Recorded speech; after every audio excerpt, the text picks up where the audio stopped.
Mesdames et messieurs, bonsoir et bienvenue à cette émission d'Info 9, 54e édition du tournoi Bantam de Lassar. Avec mon invité, nous allons discuter de la cédule de ce tournoi. Alors, mesdames et messieurs, avec grand plaisir, je reçois Mme Cécile Poirier. Madame Cécile, bonsoir. Bonsoir. Merci d'avoir accepté cette invitation-là. Puis c'est quand même... C'est comme une dame Sylvie qui vient souvent ici disait on est comme un vieux couple. Quasiment. Tu sais, bon, ben, tu sais, on est rendu habitué, puis c'est votre visite annuelle et ça nous fait toujours plaisir de vous recevoir, Mme Merci Poirier. beaucoup. Juste peut-être faire une petite mise au point que j'aimerais avec vous, malgré que l'an passé, ça a quand même bien été. Cette année, avec le retour à l'Arena Nicole Lotto, ce sera certainement quelque chose de bienvenu. Et là, il faut faire attention parce qu'il faut aussi remercier l'an passé les autres arénas qui ont collaboré vu que l'ex-Colisée était fermé pour une réparation majeure, mais ça a quand même bien été et c'était un petit peu plus difficile, bien non? Ça a été un peu plus de gymnastique de coordonner ça, je dirais. Oui, OK. Mais comme tu l'as si bien mentionné, je pense à la collaboration exceptionnelle de la municipalité de Palmarol qui nous avait ouvert les portes pour notre saison complète. Et entre autres, le tournoi dont on faisait partie de ça, je pense que ça a été un immense succès quand même. Voilà, exactement. Donc, on remercie les autres arénas d'avoir si bien collaboré l'an passé. Et cette année, bien, c'est le retour à l'aréna Nicole Lotto maintenant. Effectivement, le nom a changé d'aréna et on est revenu dans nos locaux. Dans vos locaux, dans vos vieilles chaussettes, si on peut dire ainsi. Effectivement. Madame Cécile, cette année, dans les 3 arénas, mais il y a une petite nouveauté. Oui, effectivement. L'an passé, on avait géré ça sur 2 arénas seulement et on s'est rendu compte que ça prenait un peu moins de bénévoles et un peu moins de gymnastique d'horaire pour les conflits d'arbitres. Fait que cette année, ce qu'on a fait, on va encore à Palmarol et à Dupuis, mais on y va une journée complète. Exemple, le vendredi, on va faire Lassar et Palmarol. Le samedi, on va faire Lassar et Dupuis. Donc, c'est plus facile aussi pour les gens pour leurs horaires respectifs dans les arénas. Et donc, aussi des officiels, ça va être plus facile. Oui, effectivement, parce qu'on n'a pas besoin d'avoir 3 staff, excusez le mot, non, bon, 3 staffs d'officiels. On en a besoin juste de 2 parce qu'on gère ça sur 2 plateaux seulement. Voilà, fait que c'est une nouveauté. Combien d'équipes? Écoutez, on a un peu plus d'équipes que l'an dernier. On en retrouve 10 dans la classe B. OK. On en retrouve 8 dans la classe A et on en retrouve 6 dans la classe 2B.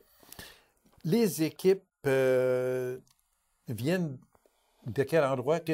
Là, le parc La Vérandrie a été traversé l'an passé une fois, de retour cette année. De retour cette année dans la... Ça commence tranquillement à vouloir traverser le parc La Vérandrie. Mont-Laurier tente de traverser le parc. Encore cette année, ils sont encore inscrits dans la classe B. Et on aimerait avoir un peu plus loin que Mont-Laurier, mais ça, c'est difficile. Oui. Pourquoi? C'est trop loin, c'est ça? C'est quoi les raisons? Je pense qu'il y a beaucoup de tournois plus proches dans leur région aussi.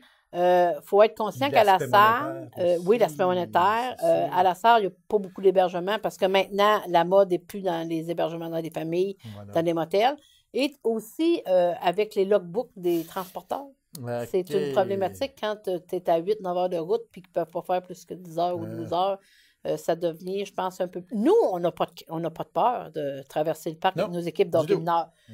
Même si on a les mêmes contraintes dans les autobus, même si on a les mêmes affaires.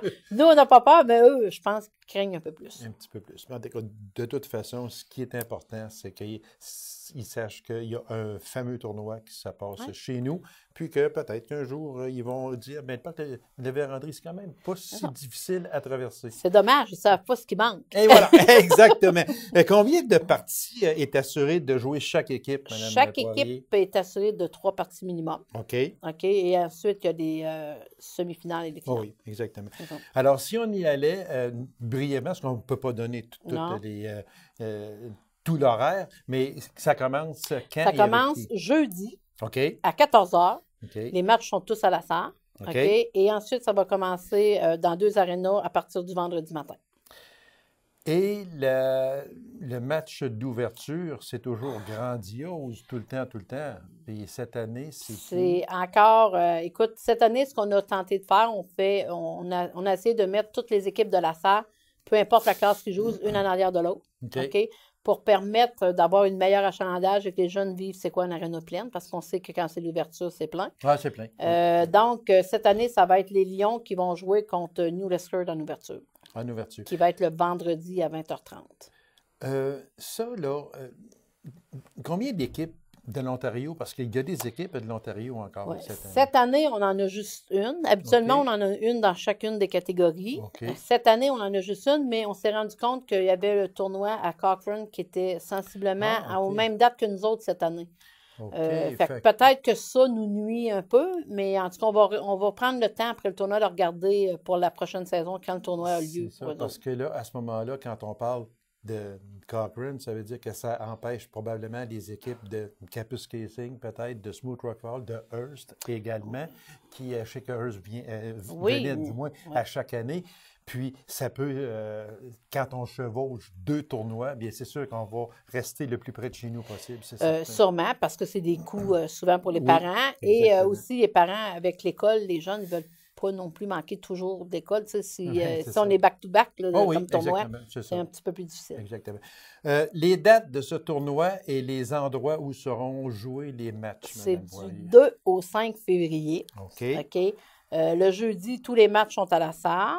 Le vendredi 3 février, les matchs vont se dérouler à l'Aréna de la SAR, qui est Nicoletto, et l'Aréna Rogatien-Vachon de Palmarol. Le samedi, ça va être à l'Aréna Nicoletto et au Pavillon des sports de Dupuis. Le coût d'entrée, puis il y a de magnifiques laissez-passer, comme à chaque année, c'est un beau porte-clés. Quand on dit un beau porte-clés, il y a un bon porte-clés. Oui, c'est vrai.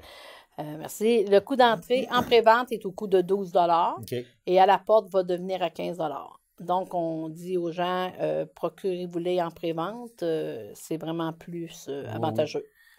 Puis ça comprend les 3 arénas, ça comprend les matchs de semi-finale, les séries finales, semi-finales, d'accord, et la grande finale. Oui, ça comprend tous les matchs dans toutes les arénas. Ça veut dire qu'on peut aller partout avec ce magnifique porte-clés. Oui. Exactement. Alors, on répète, c'est du 2 au 5 février aux 3 arénas mentionnés. Oui. Puis, on invite les gens à participer et à être présents en grand nombre. Madame Poirier, merci beaucoup encore une fois. Vous avez fait un travail gigantesque et on vous en félicite et on vous souhaite un bon et un beau tournoi. Merci beaucoup. C'est moi qui vous remercie. Alors, courte pause, on vous revient immédiatement après. Restez avec nous.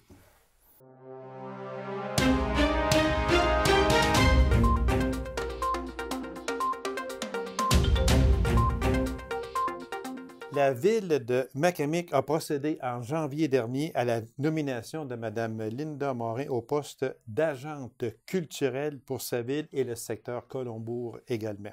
Alors, je la reçois et elle vient nous expliquer quelles seront ses principales fonctions. Alors, mesdames et messieurs, la nouvelle agente culturelle à la ville de Macamic et secteur Colombourg, Mme Linda Morin. Madame Morin, bonsoir. Bonsoir. Félicitations à vous, Madame Morin, Merci. pour cette nomination. C'est un nouveau poste? C'est un nouveau poste à la ville, oui. Ah, OK. Si on parlait un peu de votre mandat, on dit que votre mandat principal sera de supporter au besoin les comités de bénévoles des biblios de Macamic et du secteur de Colombourg. Et c'est un peu tout ça également, développer des activités socio-culturelles, comme exemple le pouce vert. Je vous laisse aller avec ça. Oui. Quelles seront vos tâches? En fait, c'est tout le développement au niveau de la culture. Okay. Depuis que la bibliothèque est en place, déjà, il y avait plein de choses qui étaient mises là. Puis on a vu l'effervescence puis le souhait de la population de continuer à développer des choses. Alors, ça vient aussi de la politique MADA, des objectifs MADA puis de la politique familiale. Alors, c'est développer des choses pour toute clientèle. Alors, ce qui s'en vient pour les 0-5 ans, moi, je tiens bien gros à développer la lecture, l'éveil à la lecture avec la commission scolaire, avec les profs, avec le CPA. Il va y avoir des projets comme ça. Moi, je suis une fille d'équipe, fait qu'on va continuer à travailler en équipe. Fait que c'est sûr que je vais soutenir beaucoup le comité du 100e avec les activités. Exactement. Avant d'aller plus loin, Madame Morin, j'aimerais que vous nous expliquiez un peu, sur les notes que vous m'avez fait parvenir, mettre en application les éléments de la politique familiale MADA au volet culturel. Oui. Quelle est cette politique familiale MADA? Bien, la politique MADA, c'est la politique municipalité amie des aînés. Okay. Elle vient d'être complétée, elle a été faite, là, il y a eu un comité qui a travaillé là-dessus. Alors, les objectifs, c'est beaucoup au niveau culturel, rejoindre les personnes de troisième âge, briser l'isolement, développer des activités pour eux autres. Fait que déjà, avec Daniel Rancourt, puis l'association de l'âge d'or, on va créer des activités pour les rejoindre, un peu dans la lignée de Jim Cerveau. Ah, okay. Jim Cerveau. On est préoccupé aussi sur notre territoire des gens âgés qui sont isolés chez eux. On veut installer une équipe qui va comme faire des petits coucous, puis qui va s'assurer que tout le monde est bien sur le territoire. Ouais, on va vérifier aussi au niveau alimentation, que les gens s'alimentent bien, s'organisent bien. Fait que c'est sûr, toute la clientèle de troisième âge, on va en prendre soin. Moi, comme agente culturelle, j'ai ce souci-là. Ça, là, c'est tellement important, Mme Morin, et je vous en félicite également, et je félicite la ville de Macamic pour cette politique familiale. Et aussi, un petit coucou, comme vous dites si bien, aux autres municipalités aussi, parce qu'il n'y a pas seulement ici qu'il y a MADA, il y en a partout. Oui. Puis, des fois, on dit les jeunes ont besoin d'être encadrés, les jeunes ont besoin d'aide, les jeunes ont besoin de participer, mais l'aîné également. Oui. Parce que là, on arrive avec les jeunes, on a la classe ouvrière, mais il faut penser aussi à la classe des retraités, la classe du troisième âge. Puis ici, ça bouge, on les voit là. Ah oui. Ils sont des bénévoles. Hein. Ce sont aussi beaucoup nos bénévoles puis qui participent puis qui veulent participer. Moi, dans ce poste-là, je souhaite beaucoup travailler avec les organisations qui sont déjà en place, puis soutenir, puis faire émerger d'autres projets. Comme on a un beau jardin communautaire, puis dans les dernières années, bien, on a besoin d'un nouveau souffle. Alors, j'ai appelé la SADC cette semaine. On va obtenir une subvention pour faire un projet pouce vert intergénérationnel. Les tout petits, avec les aînés, on va faire des bacs en hauteur. Les gens qui sont plus capables de se pencher pour faire, ben on va avoir des bacs à leur hauteur. Juste en face de la résidence dorée. Peut-être ça va créer comme de faire sortir les gens. Moi, je souhaite faire des dîners communautaires dans le jardin pour comme faire une vie. Puis c'est l'année du 100e. On va faire des affaires aussi pour rendre la ville. On va regarder là pour embellir notre ville, puis un concours avec des fleurs, puis des affaires. Là, déjà. Fait que ce sera votre rôle, vos rôles que vous aurez accumulés. C'est un peu de voir à tout le confort, autant chez les jeunes que chez les personnes du troisième âge, et participer, c'est-à-dire les faire participer. Oui. Ça, c'est important. Depuis 2 ans, comme conseillère municipale, de toute façon, j'ai beaucoup soutenu les comités de bénévoles. Moi, je ne ferai rien tout seul, c'est sûr. Puis on va soutenir ces gens-là dans leur projet, dans leur intérêt de ce qu'ils veulent faire aussi. Fait que ça, c'est l'émergence. Je ne ferai pas ça toute seule, mais c'est sûr que j'ai des gens autour de moi qui veulent s'impliquer puis veulent faire des affaires. Bien, des fois, ça prend juste un coup de main pour soulever. Fait qu'on va partir des besoins puis de ce que les gens veulent, puis on va créer des activités culturelles. En même temps, Mme Morin, s'il y a des personnes du troisième âge ou, en tout cas, peu importe, s'il y a des personnes en général qui ont des projets, ils m'approchent. Oui, ils viennent me voir, puis on va regarder ce qu'on peut faire, puis ce qu'on peut développer, puis c'est une idée que quelqu'un peut rejoindre plein d'autres personnes. L'idée, c'est ça. Parce que moi, j'en reviens juste au Jim Cerveau. Ça, là, les premières fois j'ai reçu ici Mme Provencher, c'est ça, oui. Bélanger, oui, Fernande, pour le Jim Cerveau. Puis je me disais, c'est quoi que cette affaire-là? Mais ça prend de l'ampleur énorme. Là, les gens de Jim Cerveau, ils nous disent, pourquoi on ne fait pas une soirée par 2 semaines, une soirée par semaine, où on se rencontrait le soir, puis on ne ferait pas des jeux de société, où on ne socialisera pas à la bibliothèque. Ça, il y a un petit projet qui s'en vient de ça. Puis, une chose aussi qu'il faut bien remarquer, c'est que notre bibliothèque est une des plus belles, même je dirais presque au Québec, et on en est fiers.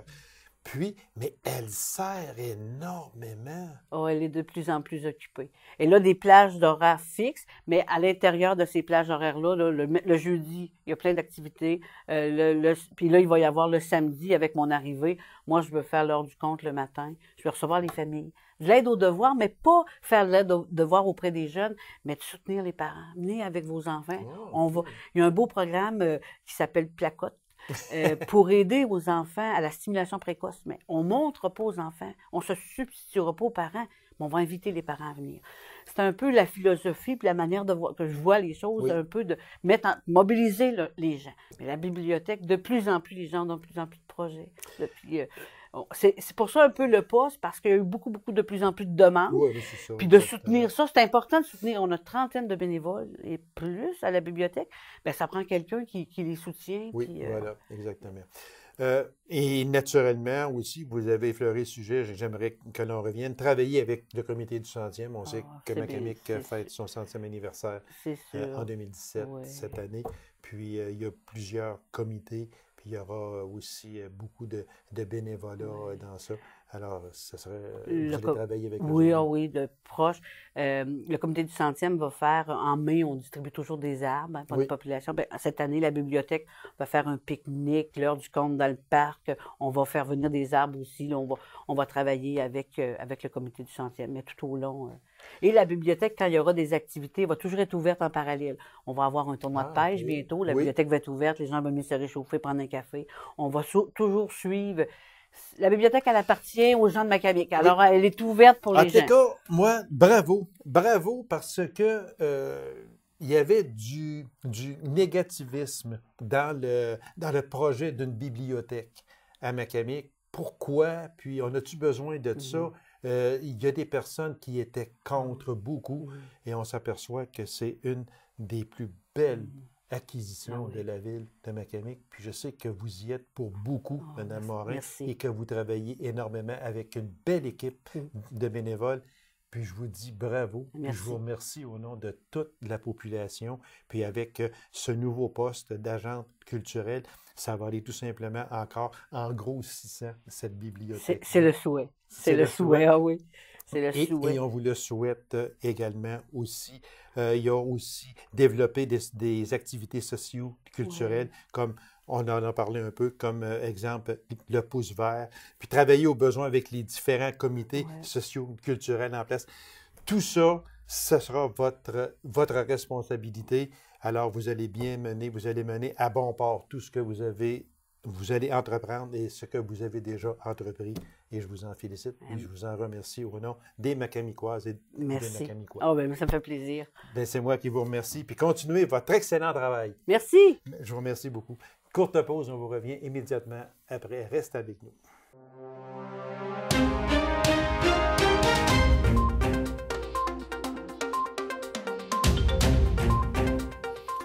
En octobre dernier, Mme Cindy Caron et son conjoint, M. Raphaël Damour, ont remporté le prix des jeunes détaillants de l'année lors de la 21e édition de la Hardlines Conference à Niagara Falls. Alors, pour nous en parler, je reçois Mme Cindy Caron. Mme Caron, bonsoir. Bonsoir. Est-ce que j'ai bien prononcé?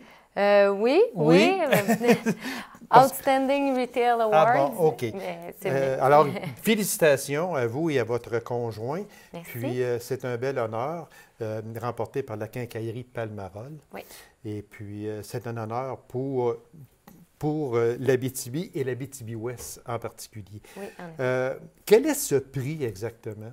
Ce prix-là existe depuis 21 ans, vous l'avez dit. À chaque année, ils ont 7 catégories qui vont piger parmi les marchands de quincaillerie de matériaux de construction du Canada. Ah oui, OK. Donc, c'est tous les détaillants qui peuvent être soumettre leur candidature, qui sont éligibles de gagner un prix selon la catégorie. Puis, c'est vraiment pour souligner les efforts des marchands détaillants en matériaux de construction. Là. Ce prix-là, il est canadien? Oui. ça veut dire que ce n'est pas seulement que là, dans notre coin de région ou au Québec. Ça veut dire que c'est tout un honneur que vous avez reçu. Oui, oui, en effet. Et puis, je vous en félicite encore parce que quand on parle au niveau du pays en entier, c'est quand même extraordinaire. Oui, oui. Puis au niveau des autres personnes, des autres marchands qui étaient présents, là, on était les seuls du Québec à gagner quelque chose. OK.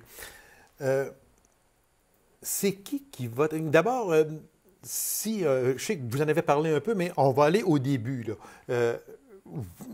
Est-ce que vous portez votre candidature?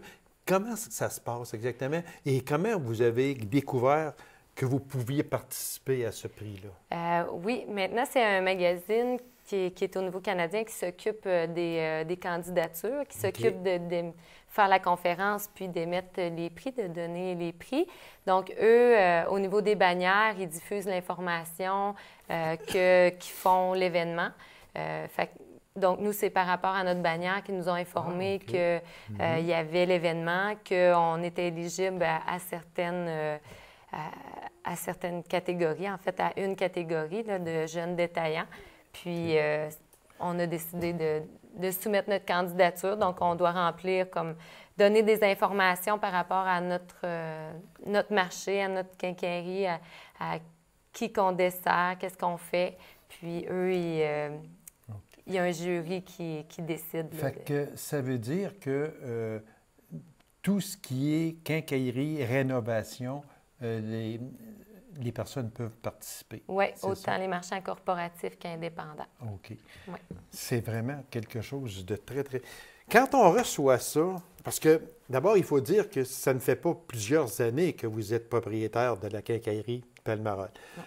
C'est de père en fille? Oui, parents. Parents, oui, c'est ça. Oui, mon père et ma mère, depuis 30 ans, ils ont eu ça pendant 30 ans. OK. Ils ont eu la quincaillerie 30 ans, ils l'ont montée de zéro il y a 2 ans. Oui, c'est ça. Et nous, mon conjoint et moi, on a décidé de prendre la relève. Là. On a finalisé en 2014 la transaction, la passation des pouvoirs. Donc, nous, depuis 2014, qu'on est en poste officiel. Moi, ce que je trouve de vraiment extraordinaire, c'est la relève. La relève, ça n'en prend.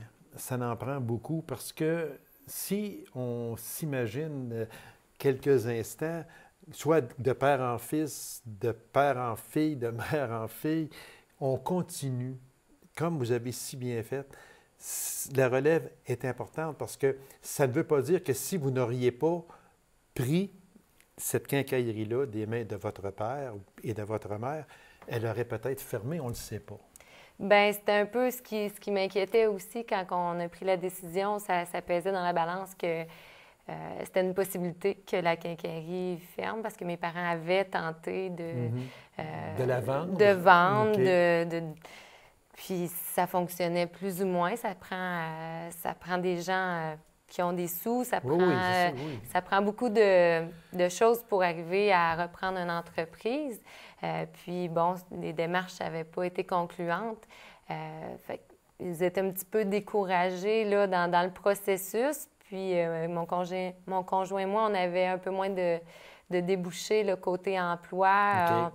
On avait moins de possibilités. Là, ça prenait du temps avant d'avoir des débouchés. Donc, ça a été une avenue qu'on a considérée puis qu'on est bien content aujourd'hui d'avoir entrepris. Est-ce que vous êtes bien dans ce métier-là? C'est peut-être une question bizarre, mais des fois, où je veux en venir, c'est que vous n'avez pas acheté pour faire plaisir, autrement dit, faire plaisir à vos parents. On dit, mais là, si on n'achète pas, ça va peut-être fermer, je vais y faire plaisir avec mon conjoint, on va acheter, on va poursuivre, mais on n'est pas dans notre branche trop. Ce n'est pas ça. Non, puis mes parents n'ont jamais voulu nous imposer aucune pression, ça, rien, absolument. Moi, j'ai un frère, puis ils n'ont jamais voulu, ni à moi, ni à mon frère, nous mettre une pression pour qu'on prenne la relève de l'entreprise. D'ailleurs, on a fait d'autres choses avant d'en arriver là. Puis non, c'est vraiment un choix. Si on est bien, bien, c'est des hauts puis des bas. À chaque jour, il y a des décisions. C'est un défi tout le temps. C'est un défi, mais je pense que comme dans n'importe quel emploi, il y a des défis, il y a des hauts, il y a des bonnes journées, des moins bonnes journées. Donc, je pense qu'en bout En bout de ligne, oui, on est bien, on est confortable, on a une latitude en tant que propriétaire. Oui, veut pas, au niveau des décisions, là, c'est pas comme être employé. Fait que, on va chercher combien d'employés travaillent pour nous, là, à temps plein, on est 20. Puis on a une dizaine d'employés là, temps partiel ou saisonnier. Durant l'été, c'est plus... C'est ça. On est plus autour de 30 au niveau de l'été, là, avec les étudiants, puis mes parents qui ça veut dire sont que encore présents. Pour Palmarol, vous êtes un donneur d'emploi vraiment de premier plan. Oui, quand même. Puis je pense Palmarol et les alentours. Oui, quand et les on alentours parle, aussi, c'est sûr. Ça, autour des gens qui ont à faire un petit peu moins de route quand ils viennent chez nous au lieu d'aller soit au niveau de Rouen ou au niveau de la Sarre. Exactement. Donc, bien, on vous en félicite parce que la relève, je ne le dirai jamais assez. Il y a la Chambre de commerce et d'industrie d'Abitibi-Ouest qui en parle beaucoup. Oui. Vous avez gagné un prix, je pense. Oui, de jeunes détaillants aussi en 2015. En 2015. À la Chambre de commerce, oui, au Gala Excellar. Au Gala Excellar. On vous en félicite. Bravo à vous, à votre conjoint Raphaël Damour. Et aussi, je dois vous dire que bravo à vos parents. Oui. Bravo à vos parents qui ont maintenu le fort pendant tant d'années, puis qui ont su vous communiquer cette passion aussi. Puis dû à cette passion-là, bien, la relève se fait et vous poursuivez une belle initiative. Oui, merci de souligner parce qu'en effet, ils sont encore présents d'ailleurs aujourd'hui pour nous soutenir, nous aider, nous montrer. Donc, on espère... Conseiller beaucoup, c'est sûr, parce que quand ça fait tant d'années qu'on est dans un domaine, vous ne pouvez pas tout connaître, non, mais par contre, le vécu est là. Oui, l'expérience. Et l'expérience, donc, et c'est facile d'aller voir papa puis lui demander, regarde, il me semble que... puis, la relation est sûrement très belle et très bonne. Oui, c'est ce qui aide aussi là, à faire grandir l'entreprise. Voilà. C'est que nous, on a la motivation, la jeunesse, des nouvelles idées, puis l'énergie. L'expérience suit en arrière. Mais là, on a l'expérience, puis les conseils qui sont pas tellement loin, puis qu'eux, en même temps, peuvent commencer à penser à leur retraite. Voilà. Madame Caron, merci beaucoup. Félicitations à vous. Félicitations également à votre conjoint. Longue vie à vous. Longue vie aussi à Quincaillerie Palmarol. Puis, on vous souhaite tout le succès possible. Merci. Merci de nous avoir accueillis, de m'avoir accueilli. Ça me fait grand plaisir, madame. Alors, merci beaucoup. Alors, mesdames et messieurs, merci d'avoir été là. On se donne rendez-vous à une prochaine émission de Info 9. Au revoir.